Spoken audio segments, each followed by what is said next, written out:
কাছে আবদার করবে, আল্লাহ বলবে, রে ও জাহান্নাম একটু অপেক্ষা কর, আমি আল্লাহ বিচারটা শেষ করিয়া দেই। বিচারটা শেষ করার পরে এরপরে তোর কাছে গুনাহগার গুলো পাঠায় দিব। জাহান্নাম থামতে রাজি না। আল্লাহ তাআলা বলেন, ও জাহান্নামের শিকল দিয়া ধরে রাখ, জাহান্নামকে শিকল দিয়া বেঁধে রাখ। ৭০,০০০ রহমতের ফেরেশতারা জাহান্নামটাকে বেঁধে ধরে রাখতে পারে না। আমার নবী সিজদায় পড়ে কাঁদেন, ও আল্লাহ, জাহান্নামের ভিড়াও ভিড়াও, আমার একটা উম্মত যেন জাহান্নামে না যায়। জাহান্নামের ভয় আমার নবী সিজদায় পড়ে কান্না শুরু করবেন। আল্লাহ বলেন, ও নবী, আপনি একটুও কাঁদবেন না, আপনার উম্মতের জাহান্নামে আমি আল্লাহ দিব না। আল্লাহ কুদরতের হাতে একটু পানি দিয়া ফেরেশতাকে বলবে, জাহান্নামের গায়ে ছিটায়া দাও। আল্লাহর দেওয়া কুদরতের হাতের পানি জাহান্নামের গায়ে ছিটায় দেওয়া মাত্র জাহান্নাম পেছন দিকে দৌড়াবে।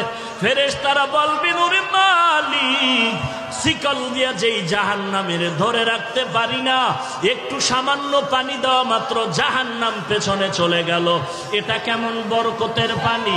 এটা কি জমজমের পানি, নাকি কাউসারের পানি, নাকি আবে হায়াতের পানি?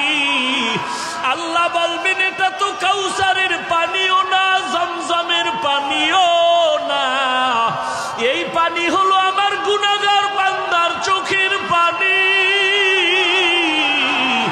আমার গুনাহগার বান্দা নবীর উম্মতেরা ঘুমায় নাই, গুনার ভয়ে, জাহান্নামের ভয়ে চোখের পানি ছেড়ে কান্না করে। এরে আল্লাহর বান্দা, এরে যুবক, একটু আমলনামার দিকে চোখ দুটো বন্ধ করে তাকায় দেখো।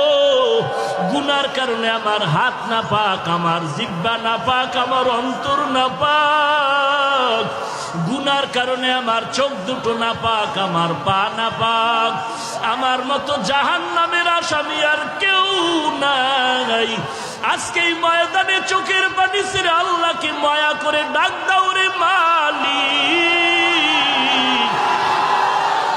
আমি জাহান্নামের আগুনে জ্বলতে পারবো না। কেউ যদি একটা বেত দিয়া বাড়ি দেয়, সহ্য করতে পারি না রে আল্লাহ।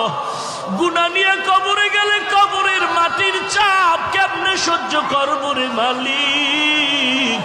গুনার কারণে আমার দিলটা পাথর হয়ে গেল, চোখে পানি নাই। গুনার কারণে দিলটা পাথর, চোখে পানিও নাই। এরে আল্লাহর বান্দা, ডানে বামে তাকায় দেখ, কার চোখে পানি, কার চোখে পানি।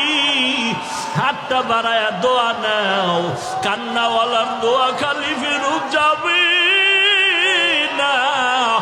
ওরে কান্নাওয়ালা বান্দা, চোখের পানি ছেড়ে আল্লাহর কাছে ক্ষমা চাও। ও আল্লাহ, কারো আল্লাহ তুমি কাউকে খালি ফিরায় দিও না। জাহান্নাম থেকে মুক্তির ব্যবস্থা করে দাও।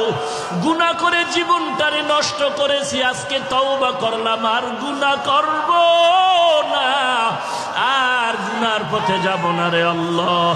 আর নামাজ ছাড়বো না, বেপরদায় চলবো না, মা বাবাকে কষ্ট দিব না, আলেম ওলামাদের বিরোধিতা করব না। আয় আল্লাহ, চোখ দিয়া গুনাহ করব না, হাত দিয়া গুনাহ করব না, জবান দিয়া গুনাহ করব না, পা দিয়া গুনাহ করব না। ও আল্লাহ, কুদরতের নজর দিয়া তাকায় দেখেন, আপনার পাগলের দলেরা চোখের পানি ছেড়ে আপনার দরবারে তওবা করে ক্ষমা চায়। আয় আল্লাহ, এই ময়দানে কি আপনার আপন বান্দা কেউ নাই? মেহেরবানি করে সবাইকে মাফ করে দেন। আল্লাহর নবী বলেন, বান্দা কান্না যদি না আসে, কান্নার বাহানা করো, তাতেও সওয়াব। কান্নার বাহানা করো, তাতেও সওয়াব। আল্লাহর কাছে কান্নাওয়ালা